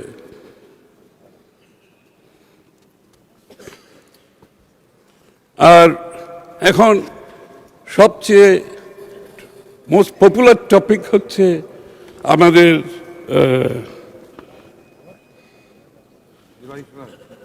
জুলাই সনদ। ভুলে গেলাম কেন, এত বড় একটা ইম্পর্টেন্ট ব্যাপার, তা ভুলার কোনো কারণ নেই। জুলাই সনদ হচ্ছে সবচেয়ে টপিক্যাল ইস্যু এখন, সবাই কিছু না কিছু বলেছে এখানে। আমি মনে হয় আমার না বললে তখন মনে করবো আমি বোধহয় জুলাই সনদ বিষয়টাকে অ্যাভয়েড করে চলে যাচ্ছি। তো এখানে জুলাই সনদের ব্যাপারে যে বিষয়গুলো আছে, প্রথমত আমি একটা কথা সরাসরি সাধারণভাবে একটা কথা বলি, যে জুলাই সনদের আর বিএনপির যে 31 দফা বিএনপির যে নির্বাচনী ম্যানিফেস্টো ইজ ফুলি অ্যালাইনড। আমরা কিন্তু জুলাই সনদ স্বাক্ষরের সময় আমরা আমাদের নির্বাচনী যে ম্যানিফেস্টো আছে এটাকে আমরা চেক করে দেখলাম যে এখানে সেইভাবে অ্যালাইন করে আমরা কিন্তু এই চুক্তিটা স্বাক্ষর করেছি, এবং ইট ইজ এ মাদার চুক্তি। এর মধ্যে যেগুলো ঘটনা ঘটেছে এগুলো ছেলে আর নাতি, আপনি মাদার চুক্তি থেকে সরে গিয়ে ছেলে নাতির বক্তৃতা দিতেছেন সারাদিন, যেখানে আপনারা সবাই সই করেছেন। দ্বিতীয় কথা হচ্ছে, এই চুক্তিটা ভিত্তিতে আমরা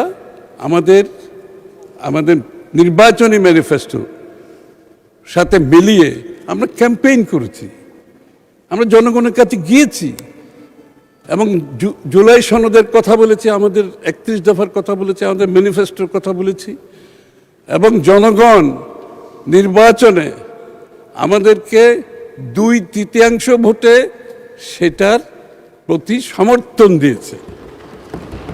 অর্থাৎ তারা শুধু বিএনপির ম্যানিফেস্টো এবং জুলাই সনদের প্রতি সমর্থন দেয় নাই, এটাকে পাশ করার জন্য এনাফ মেজরিটি দিয়েছে, 2/3 দিয়েছে মেজরিটি। এখন একটু টেকনিক্যাল, আমি তো লয়ার না, তবে একটু আলাপ আলোচনায় যখন শুনি, আমার কাছে কিছু কিছু জিনিস খুব মানে সামনে চলে আসে আর কি। জুলাই সনদের আপনি বাস্তবায়ন আদেশ, আমি তো আগেই বলেছি, আপনি মাদার এগ্রিমেন্ট থেকে সরে গিয়ে ছেলের নাতির দিকে চলে গেছেন, এখানে তাই হয়েছে। তারপরে আসছে জুলাই সনদ বাস্তবায়ন, নাকি প্রথমটা আদেশের আগে, হ্যাঁ বাস্তবায়ন আদেশ, তারপরে আসছে গণভোট অধ্যাদেশ। তা বাস্তবায়ন আদেশের বিষয়টা হচ্ছে, এটা এই আদেশ দেওয়ার ক্ষমতা সংবিধানের 4th তফসিলের 3য় উপ অনুচ্ছেদ অনুযায়ী প্রথম সংসদের প্রথম অধিবেশনের পরে এই ধরনের আবেদন দেওয়ার ক্ষমতা নাই। এটা হচ্ছে লিগ্যাল ইস্যু। এটা লিগ্যাল ইস্যুটা আমি তুলে ধরলাম এই জন্য, যেটা এটার সাথে এটা যথার্থতা, এটা বলেছেন অনেকে এখানে বক্তব্য, অনেকে বলেছেন। আমি এটাকে আর একটু ড্রিল করে, মাথার মধ্যে ড্রিল করতে হয়তো, একটা কথা বারবার না বললেই তো আবার ড্রিল করা যায় না। তো আবার গণভোট অধ্যাদেশ সেটা গেল নাতি, গণভোট অধ্যাদেশ হচ্ছে নাতি। এখন নাতি কি বলে, এটা হচ্ছে সংবিধানের 93 অনুচ্ছেদের পরিপন্থী। গণভোটের যে 4টি প্রশ্ন দেওয়া হয়েছে তার মধ্যে এগুলো প্রশ্ন নিয়ে প্রতারণামূলক এগুলো বলেছেন। সুতরাং আমার যেটা প্রশ্ন, সেটা আমরা সংসদে এসেছি, সংসদ সার্বভৌম, দিনের শেষে all Rhodes lead to the parliament. কেন বলে শব্দটা, ওই দিনের শেষে ওখানে সিদ্ধান্ত হতে হবে এবং সেই আমরা জনগণের ম্যান্ডেট নিয়ে এখানে এসেছি। তা আমি বলবো এই বিষয়টা নিয়ে বোধহয় আমাদের মধ্যে একটা বোঝাপড়া দরকার। কারণ আমি জুলাই সনদে যা দেখলাম, প্রায় সবগুলো আমরা ঐক্যমত আছি দুই সাইডে। একটা দুইটা ব্যাপারে যেখানে দ্বিমত আছে, এখানে আমরা ম্যান্ডেট নিয়ে এসেছি। আপনাদের জুলাই সনদে বলা আছে যে দল জিতে আসবে তারা তাদের সিদ্ধান্ত মতো এটা আগামী দিনে কার্যকর করতে পারবে, সেই ঠিক কাজটাই আমরা করতেছি। তার বাইরে তো আমরা কিছু করতেছি না অ্যাকর্ডিং টু জুলাই সনদ।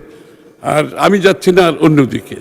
এখন আমি অর্থমন্ত্রী হিসাবে কিছু কথা বলতে হবে, না বললে যে আমরা এই মুহূর্তে বাংলাদেশের অর্থনীতি কোথায় দাঁড়িয়ে আছে, এটা 2-4টা স্ট্যাটিস্টিক জানা দরকার। এই জন্য আমাদের সকলে জানা দরকার, জনগণের জানা দরকার, আমাদের বিরোধী দলের বন্ধুদের জানা দরকার। এই কারণে, কারণ আমাদের আপনাদের সহযোগিতা লাগবে।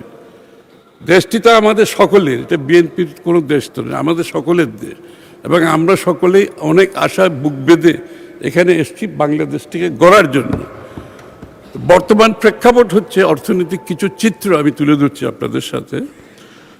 যে ট্যাক্স জিডিপি, ট্যাক্সের সাথে জিডিপি অর্থাৎ ট্যাক্স এবং প্রবৃদ্ধির যে সংখ্যা, সেখানে এখন 7% নিচে নেমে এসেছি আমরা বাংলাদেশ।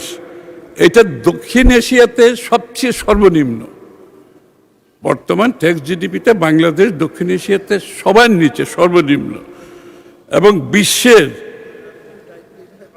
বিশ্বের অন্যতম প্রায় সবগুলো দেশের মধ্যে এটাও সর্বনিম্নের দিকে আছে। বিএনপি যখন ক্ষমতা ছেড়ে আসছিল 2005-06-তে, ট্যাক্স জিডিপি রেশিও ছিল 10%, এবং এটা ক্রমান্বয়ে প্রবৃদ্ধির দিকে ছিল। এটা হয়তো বিএনপি অব্যাহতভাবে থাকলেও এটা হয়তো 12-13-15-তে চলে যেত। যাক, পরে তো অন্যবর্তী সরকার এসছে।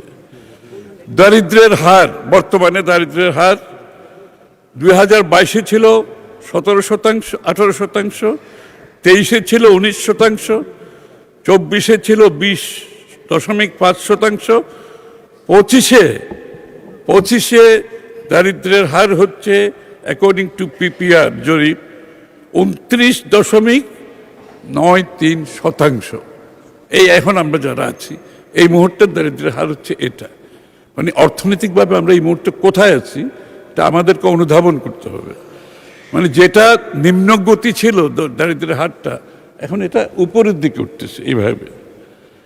বেসরকারি খাতে ঋণ, অর্থাৎ বেসরকারি খাতে ঋণ যত বাড়বে দেশের উৎপাদন বাড়বে, বিনিয়োগ বাড়বে, কর্মসংস্থান বাড়বে। বেসরকারি খাতে ঋণের অবস্থা হচ্ছে জিডিপির 6% নেমে এসেছে এখন।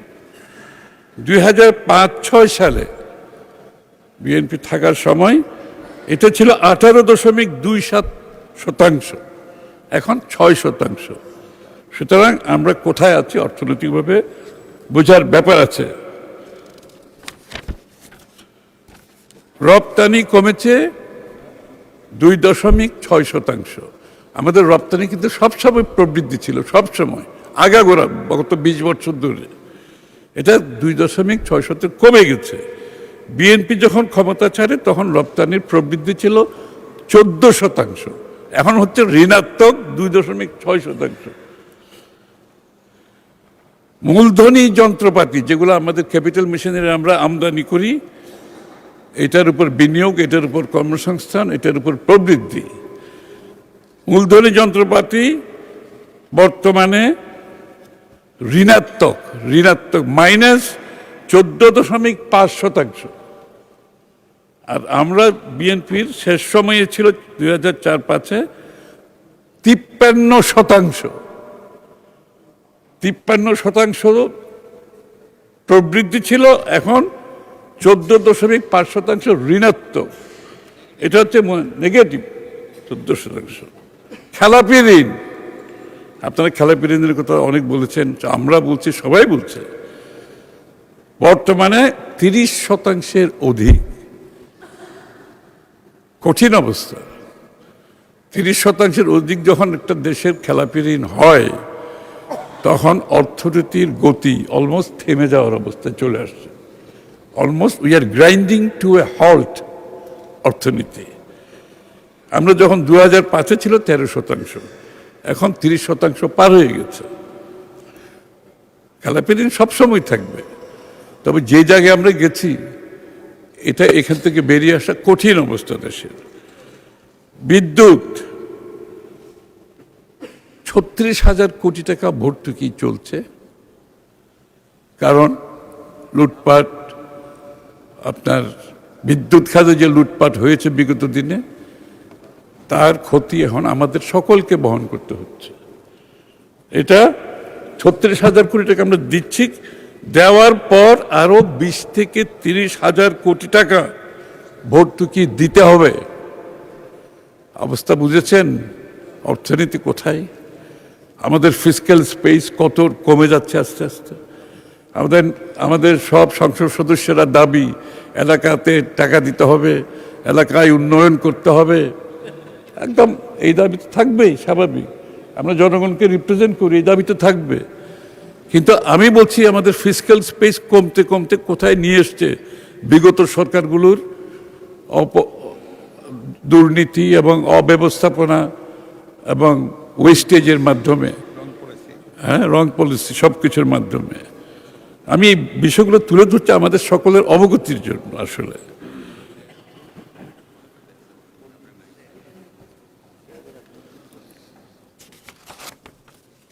জ্বালানি তেল 2000 আমরা যখন ক্ষমতা নেওয়ার সময় 23-24-25-এর দিকে 25-এ $508 মিলিয়ন আপনার বাকি রেখে গেছেন, ওনারা বাকি রেখে গেছেন, এটা পেমেন্ট করে নেই। এগুলো সেগুলো এখন আমাদেরকে তো পে করতে হচ্ছে এগুলো সব। গ্যাস খাতে $737 মিলিয়ন, মেয়াদ উত্তীর্ণ দেনা, এগুলো মেয়াদও শেষ হয়ে গেছে, মেয়াদ উত্তীর্ণ দেনা, অর্থাৎ এক্সটার্নাল ওভারডিউ পরিশোধ করতে হচ্ছে বর্তমান সরকারকে। মধ্যপ্রাচ্যে যুদ্ধ বলার অপেক্ষা রাখে না।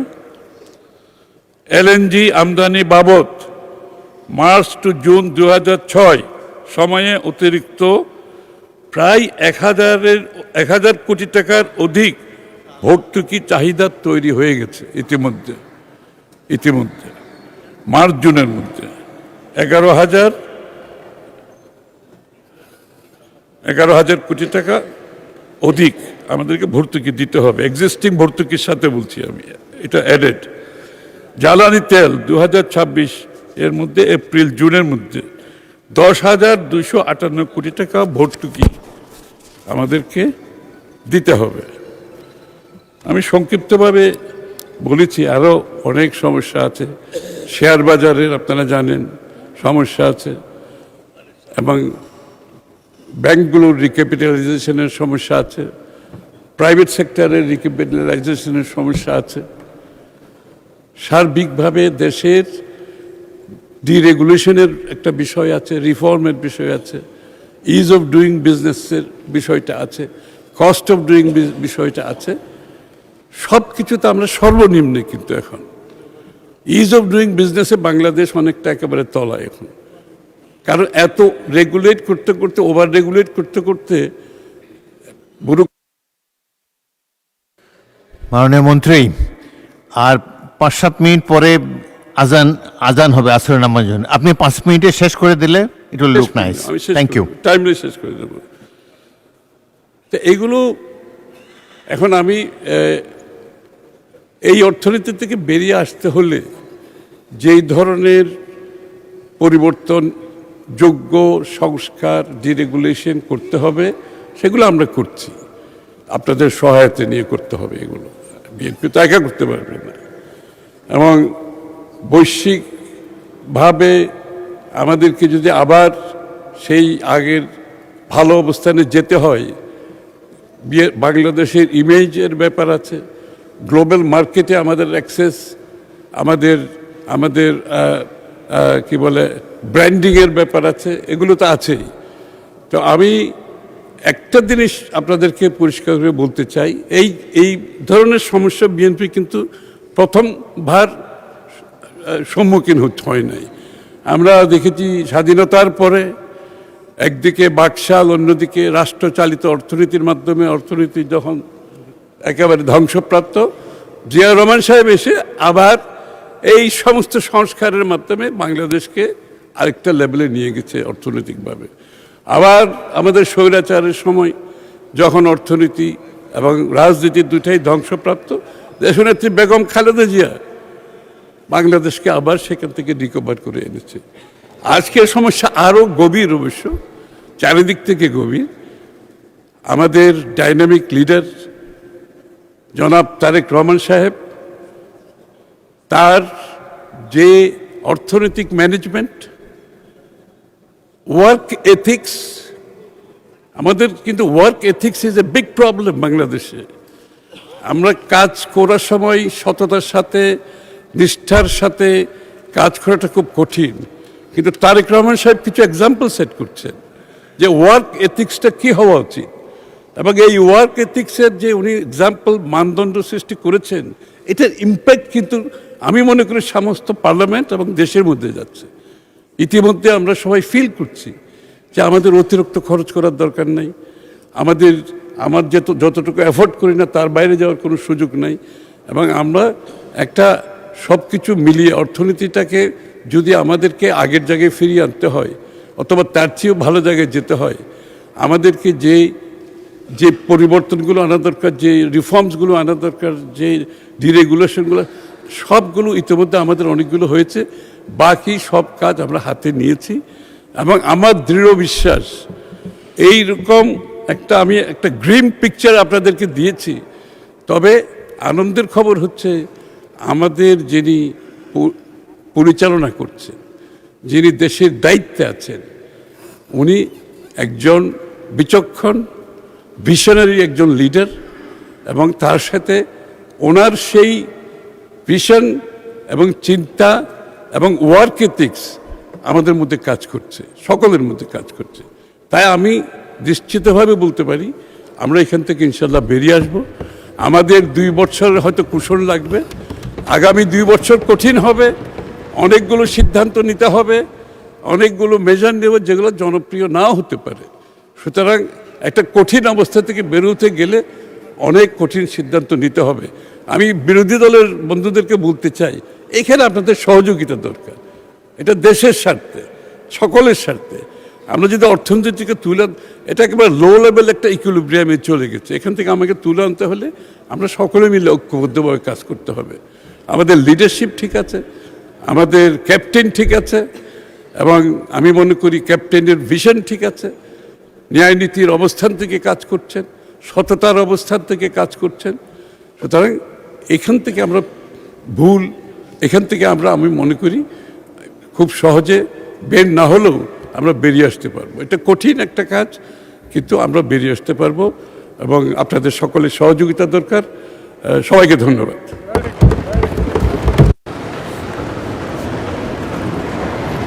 ধন্যবাদ মাননীয় মন্ত্রী।